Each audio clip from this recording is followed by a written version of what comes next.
Hey, Mike Lawrence here. I wanted to share a few thoughts. You know, this awesome and peculiar game is, it's pretty challenging to genuinely improve at. Well, if we're genuinely improving, it's because we're having fun with the process. This is very much what part of being involved with this great game is all about. It's just our involvement with the game from the standpoint of our genuinely improving the way that we play. Well, if we're genuinely improving, it's because we have good information and that we're directing our thoughts continuously, persistently, at the right things in the right way and at the right time.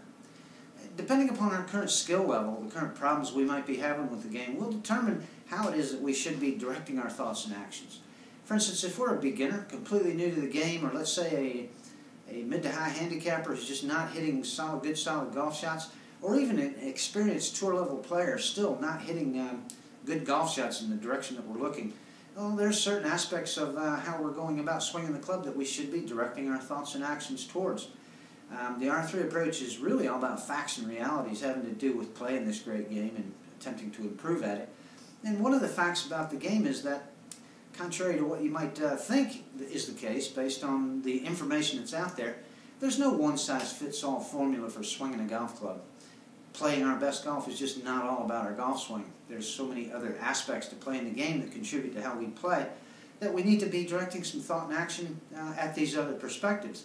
Well, this is part of what the R3 approach is. Component number 2 in the R3 approach, the 4 perspectives of playing the game, tells us that, in fact, again, facts and realities is what it's all about. When we're, in fact, genuinely improving at the game, it's because we're directing our thoughts from multiple perspectives. From a mechanical perspective, the golf club points out the fact that the golf club is, in fact, a tool, and so our objective is to use this tool in a manner close to the way in which it's been designed to be used.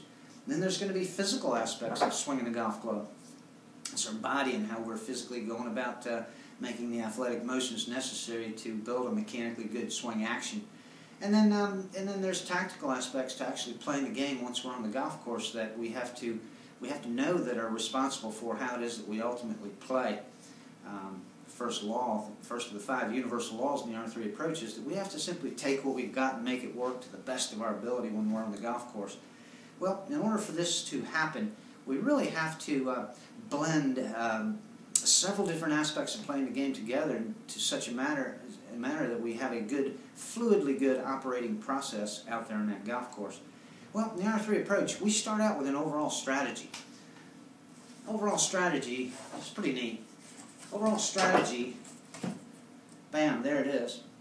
So it's to continuously enjoy the process of doing good work, developing our golf games to the point where they can be seen and felt to be mechanically sound, physically athletic, and tactically fluid processes for playing the game.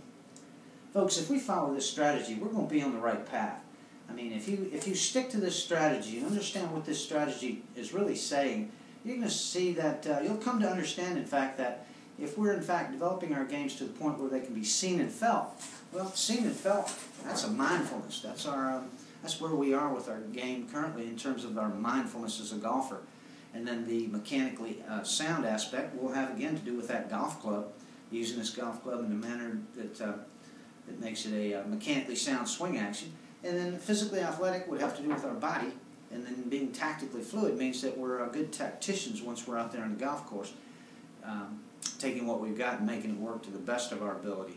So again, with all the information that's out there in terms of different swing theories and perspectives and philosophies and approaches, then we can use the overall strategy in the R3 approach to help kind of frame that overall approach, and that is to continuously look to understand and develop a golf swing that can be seen and felt to be a mechanically sound, a physically athletic, and a tactically fluid process for swinging that golf club. Tactically fluid means that we're not thinking about it, we're just fluidly making that movement.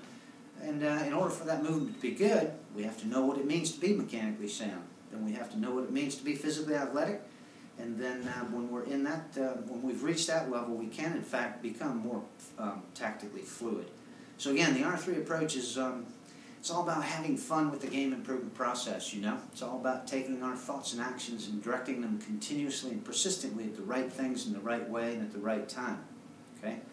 So have a look at the information here regarding the R3 approach, and we'd love to share some thoughts with you about your game and see if we can't help to provoke some of that thought And then, as we say in the R3 approach, it's all about provoking good thought, just stimulating some good enthusiasm about that thought, and then correctly and sufficiently following it up with good action. So it's all about thought and action at the end of the day. Okay, it's an awesome game, but it is still peculiar at times.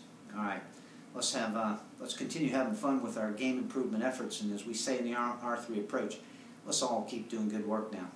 Talk with you again soon.